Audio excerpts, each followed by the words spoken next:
S'il est vrai que dans la pensée de Dieu, la vie chrétienne tout entière se résume dans cette parole, Christ est tout, en tous et en tout, une question va alors se poser dans nos cœurs. Êtes-vous un chrétien? Suis-je un chrétien? Nous avons vu dans les précédents audios que par la croix, nous sommes censés avoir cédé la place au Seigneur Jésus. Si nous faisons profession d'être venus à lui par le chemin du calvaire, il doit s'en suivre que la croix nous a éliminés pour que Christ soit tout et en tous. Qu'en est-il en réalité? Quant à moi, j'ai encore besoin du monde. Oh, un peu seulement. En dehors de Dieu, je tiens encore à ceci, à cela. Et j'y tiens de propos délibérés, parce que, si on osait dire la vérité, le Seigneur Jésus ne m'a pas complètement satisfait. Il faut bien que je fasse l'appoint d'une manière ou d'une autre. Le compte n'y est pas. J'ai mes raisons. Ainsi, un chrétien selon le monde est une contradiction en titre. Être attaché à quoi que ce soit en dehors de Christ, c'est renier le calvaire et s'inscrire en faux contre l'intention éternelle de Dieu. Allez-vous prendre cette responsabilité? Dieu a décidé de toute éternité que son Fils serait tout en tous et en toutes choses. Or, nous faisons profession d'appartenir au Seigneur Jésus et la chose ne serait pas vraie pour nous. Il y a quelque chose qui ne va pas là. Il y a un déni, il y a une contradiction. Nous nous opposons à la pensée de Dieu, nous résistons à son plan. Est-ce vrai qu'il est tout et en tout? Il le sera certainement si nous sommes prêts à aller jusqu'au bout avec lui. Oh, ces suggestions qu'une bouche subtile murmure constamment à nos oreilles.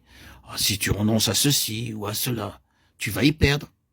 La vie sera moins riche pour toi qu'elle n'est maintenant et qu'elle ne pourrait l'être dans l'avenir. Tu vas au-devant de limitations telles que, pour finir, il ne te restera plus rien. Mensonge. C'est justement cela qui tient en échec les grands projets de Dieu à notre égard. C'est son Fils Jésus-Christ en qui habite corporellement toute la plénitude de la divinité. C'est lui, ni plus, ni moins, que Dieu a destiné à devenir notre plénitude. Voilà la pensée de Dieu à notre égard. À nous, toute la plénitude de Dieu en Christ. Ce n'est pas en lui tournant le dos que vous parviendrez à ce résultat. Si vous n'allez pas avec lui jusqu'au bout, votre horizon sera fatalement rétréci. Et tout ce qui est vrai dans le domaine de notre consécration au Seigneur, abandon complet de notre vie, entre ses mains, rupture totale avec tout ce qui n'est pas lui, est vrai aussi dans le domaine du service. La chair aime à se prélasser dans l'œuvre de Dieu. Et si nous faisons mine de ne vouloir dépendre que de lui, elle cherche à nous laisser entendre que nous avons devant nous des jours d'anxiété. Mais une vie de dépendance de Dieu peut être un vrai conte de fées. Et c'est sur ce chemin-là que nous faisons presque à chaque tournant de la route une de ces découvertes qui nous laissent chaque fois plus émerveillés.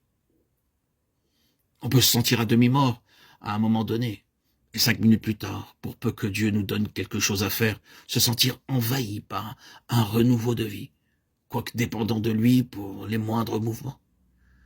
Mais on apprend à le connaître sur ce chemin. Puis, après cette expérience, vous voilà de nouveau aussi anéanti que tout à l'heure. Mais vous vous souvenez que le Seigneur vient de faire quelque chose. Il le fait de nouveau. Et la vie en devient un véritable roman. Oh, personne ne se doute autour de vous qu'en telle ou telle circonstance, vous en étiez réduit à attendre de Dieu jusqu'à la force même nécessaire pour respirer. Quelle bénédiction de pouvoir se dire que c'est Dieu qui l'a fait et que livré à vous-même, vous n'y seriez jamais parvenu. Ce qui est impossible sur le plan naturel et humain, Dieu en vient à bout. Prolonger cette réflexion dans le domaine de l'Église, bien aimé. Appliquez le test. Pour nous, je ne voudrais ni juger, ni critiquer, ni faire des distinctions inopportunes. Mon seul souci est d'être fidèle. Pour nous, notre foyer spirituel doit être là où le Seigneur Jésus est le plus honoré. Notre communion fraternelle doit avoir son centre là où Dieu trouve le plus pleinement son compte, où Christ est tout et en tout. C'est là ce qui doit être l'Église pour nous. Nous ne devons pas nous laisser lier par des traditions, par une appellation ecclésiastique ou par un extérieur qui en impose. Où le Seigneur est le plus honoré, là doit être notre cœur. où tout est subordonné à cette réalité centrale, Christ tout en tous et en toutes choses. Là est l'Église. Et c'est là que doit être le centre de gravité de notre vie intérieure. C'est là que va s'enregistrer le témoignage de Dieu. Et c'est de là qu'il va mettre son empreinte dans l'existence des autres. Et si vous êtes en plein accord avec le plan de Dieu concernant son Fils, c'est vous que les affamés spirituels viendront trouver. Et l'occasion ne vous manquera pas pour leur distribuer cette nourriture céleste qui vous a si abondamment rassasié.